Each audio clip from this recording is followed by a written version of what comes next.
আসসালামু আলাইকুম ভিউয়ার্স, কেমন আছেন আপনারা? অনেকদিন পরে চলে আসলাম প্রিন্সেস মেনুকা চ্যানেলের নতুন ভিডিও নিয়ে। দেখতেই পাচ্ছেন মেনুকা কোথায় লুকিয়ে আছে। তো খাটের নিচে একটা বড় একটা পাতিল আছে, সেই পাতিলের মধ্যে গিয়ে অনেক সময় লুকিয়ে থাকে এখানে।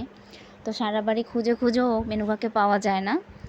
তো আজকে যেটা দেখতে পেলাম যে মেনুকা এই পাতিলের মধ্যে লুকিয়ে আছে। বেশ কিছুদিন যাবৎ ওর দুষ্টুমি কিন্তু অনেকটাই বেড়ে গিয়েছে, সেগুলো গল্প আপনাদের কাছে একদিন বলবো অবশ্যই। তো বিকালবেলা ওকে নিয়ে বের হলাম। তো আমি কোনো সাজুগুজু করিনি, একদম সিম্পলভাবে বের হয়ে গিয়েছি ওকে নিয়ে। তো সাজুগুজু করতে গেলে দেরি হয়ে যাবে, তো মেনুকাকেও সিম্পলভাবেই বের করলাম। আজকে ঝুড়ি ছাড়াই বের হলাম আমরা। তো একদম ছোটোবেলায় মেনুকাকে নিয়ে এভাবেই বের হতাম, এরপরে ঝুড়ি নিয়ে বের হতাম। তো আজকে ঝুড়ি ছাড়া যখন বের করলাম তখন মেনুকা খুব বেশি কান্নাকাটিও করেনি, একটু প্রথমে ভয় পেয়েছিল, তারপর ভয়টা কেটে গিয়েছে। তো একদম ছোটোবেলার মতো করেই ও এনজয় করলো, যেভাবে বাইরে আগে বের হতাম ওকে নিয়ে। আমারও ওর ছোটোবেলার স্মৃতিগুলো মনে পড়লো। ভালো একটা সময় কাটালাম। নামতে চেয়েছিল, একটু ডাকাডাকিও করেছিল, কিন্তু নামতে দেয়নি, খুব শক্ত করে ধরে রেখেছিলাম ওকে। আর হারনেস পরানো হয়নি, তো যার কারণে আমি একটু ভয়েই ছিলাম। এরপর মেনুকাকে নিয়ে বাসায় ফিরলাম। তো মেনুকার জন্য রাখা শুটকি একটু তাওয়াতে টেলে নিচ্ছি। তাওয়াতে টেলে নিলেই সেটা আসলে একটু মচমচে থাকে, তো ও স্মেলটা থাকে। তো তখন ও খেতে খুবই পছন্দ করে। যদি নষ্ট হয়ে যায় সেটাতে খাওয়ার আগ্রহটা ওদের তেমন একটা থাকে না। আম্মুর কাছ থেকে এই টিপসটা পেয়েছিলাম যে শুটকিটা একটু মচমচে রাখার জন্য, টেলে নেওয়ার জন্য আম্মু সবসময় বলে আমাকে।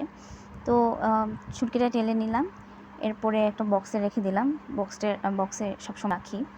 তো মেনুকে এই বক্সটা খুব ভালোভাবেই চিনে। এরপর ওকে দিয়ে টেস্ট করাচ্ছি, সে খাচ্ছে আর এদিকে আমি পড়তে বসেছি। আর ওর খাওয়া শেষ হলে তারপরে ওর মতো থাকবে, আমি আমার মতো পড়তে বসে যাব। এর মধ্যেই যে মিনাজ চলে আসছে, নিচে বাটিতে খাবার, মিনাজ খাচ্ছে। ভিডিওর মাঝখানে আর একটা কথা বলে নিতে চাচ্ছি, আগের তুলনায় আমার ভিডিওর রিচগুলো খুবই কমে গিয়েছে। তো এটা খুবই হতাশাজনক আমার কাছে, যার কারণে আমি আগের মতো আসলে নতুন করে ভিডিও আপলোড দেওয়ার মতো অনুপ্রেরণা পাই না। তো যারা যারা একটু দেখেন তারা একটু যদি লাইক দিয়ে দেন, তারপর ভিডিওগুলোতে একটু শেয়ার করে দেন আপনার ফ্রেন্ড রিলেটিভদের কাছে, তাহলে আমার মনে হয় আমার চ্যানেলের রিচটা আগের তুলনায় একটু বাড়বে।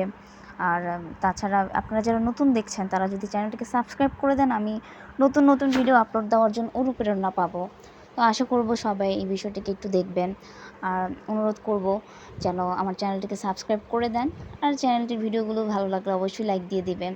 তো যারা বিড়াল পালেন, তো নতুন কোনো কোশ্চেন থাকলে সেটা করতে পারেন, আমি সাথে সাথে রিপ্লাই দিয়ে দিব।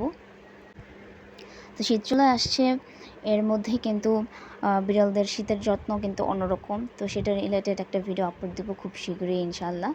আর শীত চলে আসছে যেহেতু মেনুকার ভ্যাকসিন দেওয়া হবে, তো ভ্যাকসিন রিলেটেড ভিডিও আবার আপলোড দেবো, এর আগেও দিয়েছিলাম, তো এরপরেও আপলোড দেবো। মেনুকার একটা ভ্যাকসিন ডোজ দেওয়া আছে, তো পরবর্তী ডোজটা কোথায় দিচ্ছি, কত টাকা পড়বে, সেটা নিয়ে আমি বিস্তারিত ভিডিও আপলোড দেবো ইনশাল্লাহ।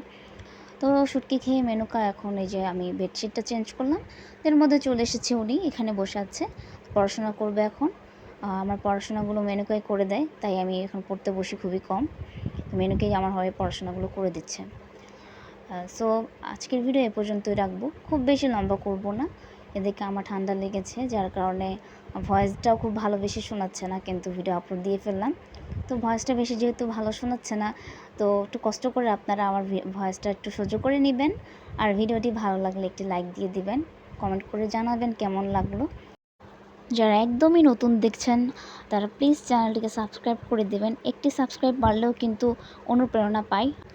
ভালো থাকবেন সবাই। আজকের ভিডিও এ পর্যন্তই, নতুন ভিডিও নিয়ে খুব শীঘ্রই চলে আসবো ইনশাল্লাহ।